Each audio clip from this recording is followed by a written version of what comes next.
Here we go. All right, so fun with limits. So first, limit notation. LIM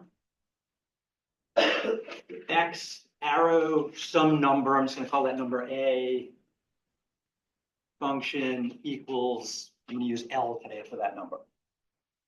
So to read that, it could be something like this. The limit as x approaches A of f of x is L. That's the first thing. How to write the notation and how to say it. Next, what the hell does it mean? L is a real number.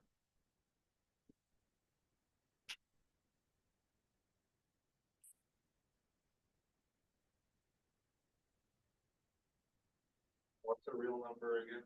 1, 2, 3, 1/2, pi, anything we consider a number. Anything we count with, any fraction, any decimal, any special number like pi or e is a real number. What's not a real number? Imaginary unit. Iffy. Complex number. Okay, so imaginary numbers were given a bad name because they are real, but not real in the sense that we use it in math. It's like another variable. It's not a variable. No. So, okay, do you ever hold two magnets together with opposite polarity and they push each other apart? Can you see what's happening there? That's I working in reality. You can't see it, but it can be felt. Anybody ever touch something and you get a little shock like static electricity? Do you see it? No. Do you know that static's building up somewhere? No. That's I working in our reality. So we're like, I can count one person or one book or one table. That's one in our reality. Or I can cut something in half. I exist, but it's in ways our normal senses don't perceive. The way a toilet flushes and that pressure changes and water comes back in, turns out I is working on there too, making that shit move. Yeah, so I was given a bad name called imaginary because it is not imaginary. It's very legitimate in the world around us. But whoever called it that a long time ago screwed up. Calling everything else real and I imaginary is bullshit. It's real. So someday, maybe in the future, we'll get over that and rename this shit. But right now, it's just not that way. Okay. So it's possible we could have I as a limit of a function, and that's okay. But for our class, we're not going to be working with imaginary numbers hardly at all. So we're just going to call it a real number. Okay, Flex. I have a very completely off topic. Can I wait till after this little recording? Okay, cool. Hold on to it. Maybe write it down so you don't forget. All right. About your shirt. What's that? About your shirt. Okay, we'll get to that. So it has to be A. What does A mean usually? 1. There can't be two different possible numbers there. It can only be a single number. This is important. Okay. A real number. If it's not a real number, choose red for this. If not a real number,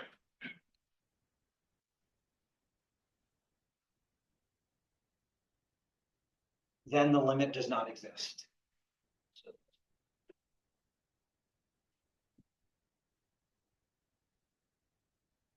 So like continuous numbers? Well, continuous is a different idea. I'll talk about that later. I think it's 2 sections from now. So I'm going to hold off on that one right now. All right, so bottom line, limit as x approaches a of f of x is L.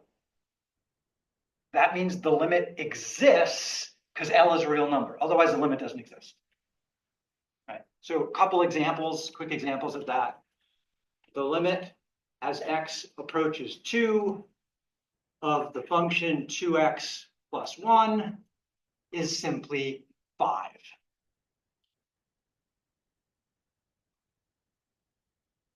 The limit as x approaches 2 of x squared minus 4 over x minus 2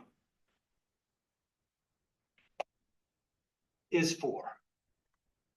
That one's not obvious. Because at first it looks like what? It has to be zero. It looks like 0 over 0, but it turns out it's 4. We did a problem like this the other day in class, not quite this one. Right?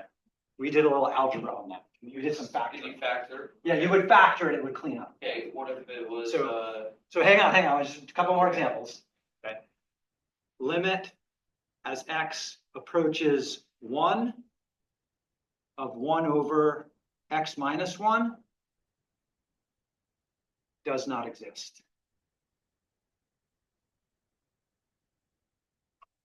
I'll do details about why in a minute. Limit as x approaches 1 from the left of 1 over x minus 1 is negative infinity. Rocking it. Is negative infinity a number? no, No, it's not. So negative infinity is a way of saying does not exist, but the function decreases without bound.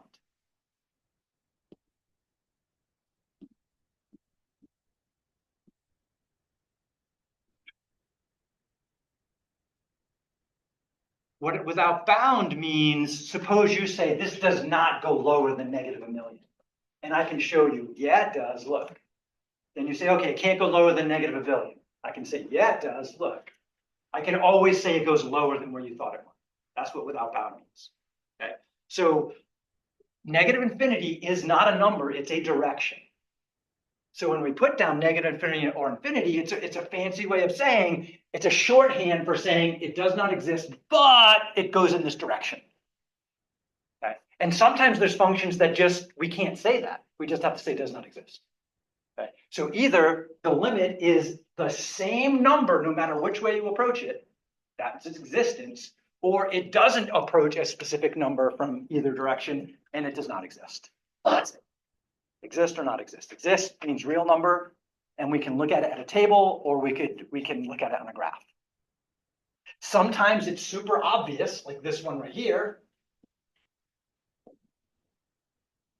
Otherwise, we get something like 0 over 0, among other weird things, and then we see what happens.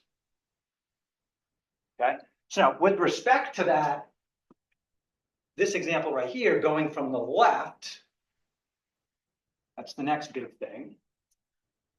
So limit as x approaches a with a little minus of f of x equals L, or limit as x approaches a with a little plus to the side, plus there, of f of x equals L. These are called one-sided limits.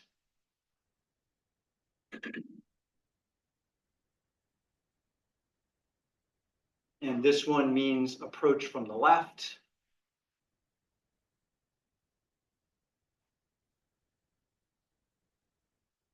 And this one over here means approach from the right.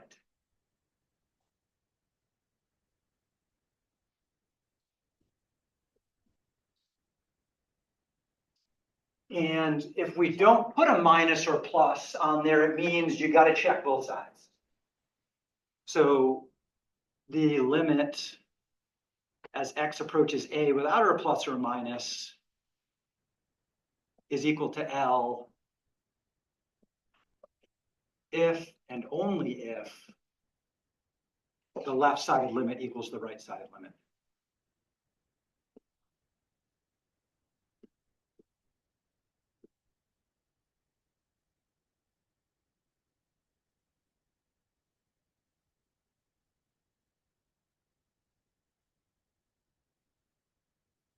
And aside from asymptotes, that's the summary of this whole section and kind of most of the next section. So now we're just going to do this for a bunch of different functions and see what happens. Sure. Okay. I got 2 more examples and then I'm going to do your questions. I'm going to break a new video here. Stop.